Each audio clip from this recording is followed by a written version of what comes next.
सांगलीच्या अरुण ईश्वरपूर नगर परिषदेच्या निवडणुकीदरम्यान हाय व्होल्टेज ड्रामा पाहायला मिळाला। राष्ट्रवादी काँग्रेसच्या उमेदवाराला राष्ट्रवादी शरदचंद्र पवार पक्षाच्या कार्यकर्त्यांनी जीवे मारण्याची धमकी दिल्याचा आरोप करण्यात आलेला आहे आणि विरोधकांना पराभूत दिसत असल्याने खोटा आरोप केल्याचं राष्ट्रवादी शरदचंद्र पवार पक्षाकडून सांगण्यात आले। या प्रकरणामध्ये दोन्ही बाजूंना पोलिसांमध्ये तक्रारी दाखल करण्यात आलेल्या आहेत।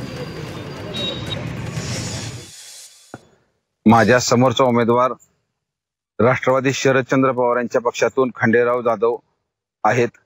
सातत्याने मी अर्ज भरल्यापासून मला त्यांच्या धमक्या सुरू आहेत। तो अर्ज काढून घे इथपर्यंत त्यांचं सगळं सुरू होतं, परंतु अर्ज काढून घ्यायची मुदत संपल्यानंतर मी प्रचाराला सुरुवात केली। प्रचाराला सुरुवात केल्यानंतर सातत्याने माझ्या पाठीशी एक गुंडांची टोळी त्यांची माझ्या पाठीमागे आहे। मी ज्या ज्या घरात जाईन त्या ठिकाणी आम्ही बाहेर आले की ते आज जायचं आणि आमच्या ज्या पॉम्पलेट दिलेत आम्ही त्यांच्याकडून त्या पॉम्पलेट हिसकावून घ्यायचा असा प्रकार सुरू होता। प्रचार करत असताना त्या ठिकाणी त्याला दंबाजी करण्यात आली। त्याच्याकडचं प्रचाराचं साहित्य काढून घेण्यात आलं। प्रचाराचं साहित्य फक्त काढून घेऊन ते थांबले नाहीत, तर त्यांनी त्याला जातीवाचक शिवीगाळ केली, त्याच्या धर्मावरनं बोललं गेलं।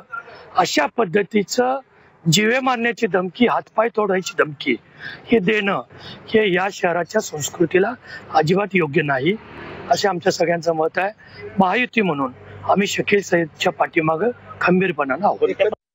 त्या गुन्ह्यातील पोस्टर होते ते त्याच्यावर छापलेले होते, तर माझे कार्यकर्ते काय म्हटले, हा गुन्हा संपलेला आहे, हा गुन्ह्यातनं निर्दोष मुक्तता झालेली आहे, कोर्टाने तो गुन्हा काढून टाकलेला आहे, तरी छापलेला आहे ती काही वाटू नका। विनाकारण बदनामी होते, महिलांच्यात गैरसमज होतो। तुमचा प्रचार करा, तुम्ही दुसरे पॉम्पलेट वाटा, तुमचे कामं केलेले वाटा, पण ही काही वाटू नका। असं झाल्यामुळे तिथं ती माणसं बरीचशी गोळा झाली की वादग्रस्त जी वक्तव्य केलेली पुस्तिका आहे आणि चुकीचा मॅटर जो छापलेला आहे तो त्यांनी रद्द करावा निवडणूक आयोगानं। आमचे त्यांच्यावरच ऑब्जेक्शन होतं कार्यकर्त्यांचं आणि त्यामुळेच हा वाद झालेला आहे।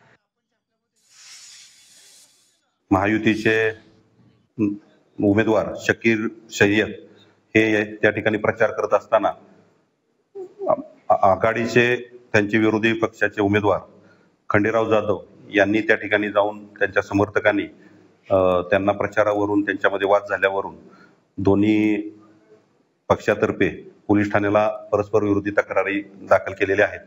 सदर तक्रारीच्या अनुषंगाने पुढील कारवाई करण्याची प्रक्रिया पोलीस ठाणे ईश्वरपूर या ठिकाणी सुरू आहे।